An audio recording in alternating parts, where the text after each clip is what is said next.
explain so that the newer members that really don't have an idea of what's been going on can understand what's been taking place on the ranch and what these documents tend to show.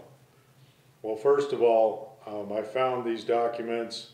I'd suspected that the board members were doing a lot of things that were pretty important and secret because of their need to start controlling how you could use the ranch. And when I found these documents, when I was elected to the board, 3 board members resigned, and the other 3 board members refused to publish these documents to the owners. Carolyn Aronson had control of the newsletter. And so I wanted to get a number of documents, those first of all being every contract that the ranch had involved in with anyone, whether they be neighbors or vendors or anybody. I wanted a list of them because I wanted to review the dynamics of how the corporation ran and what the activities were and how those relationships function. So I began to look for documents, and I was told we don't have those. Here I found a pile of 12 boxes of documents that contained owners' driver's license, social security numbers, and other private information blowing around in the wind.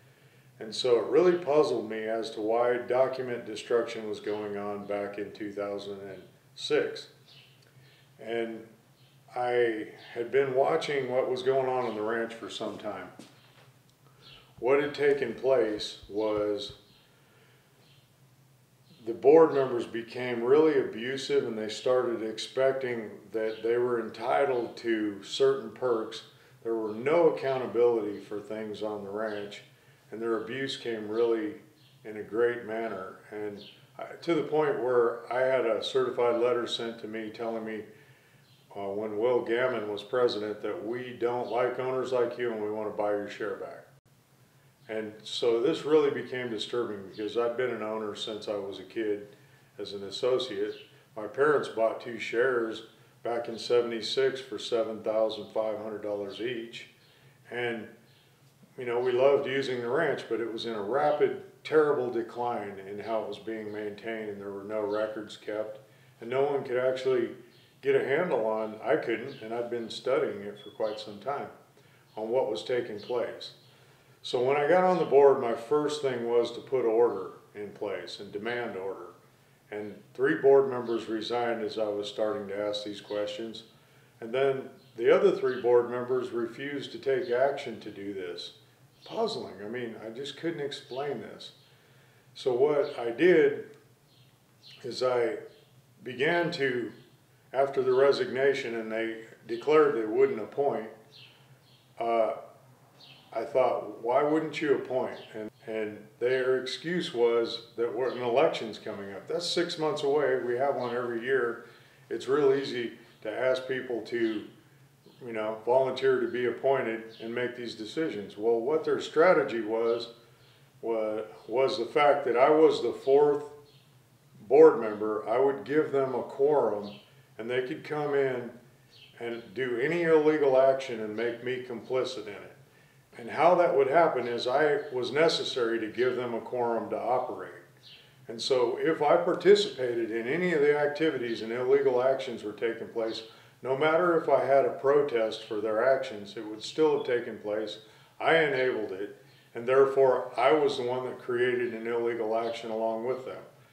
So I refused to give them a quorum, and we were waiting for these board of directors to be elected by the owners, and then we could conduct business again. And this should have taken, you know, simply a month, 2 months at the longest, and order would have been restored and the owners would have been able to be provided these documents. However, immediately this lawyer schemed and told Carolyn Aronson how to avoid this happening and to prevent directors being appointed that she didn't want on the board to continue the action that was going on to refuse giving the owners the documents.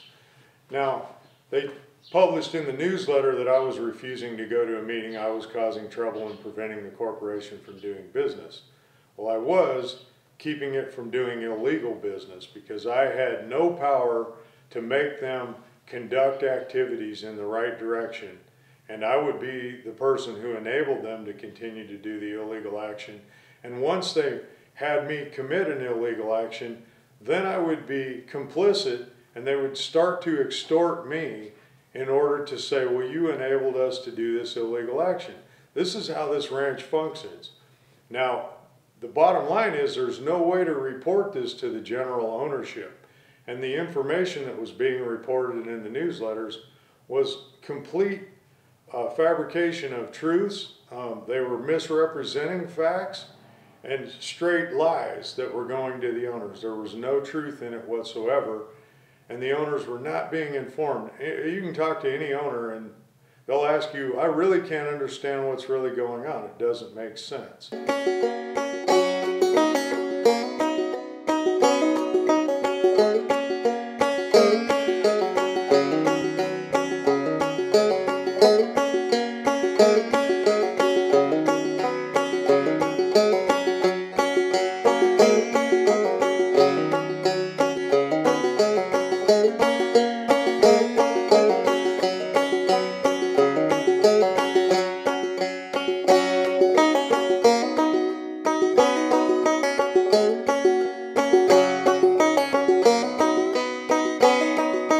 Thank you.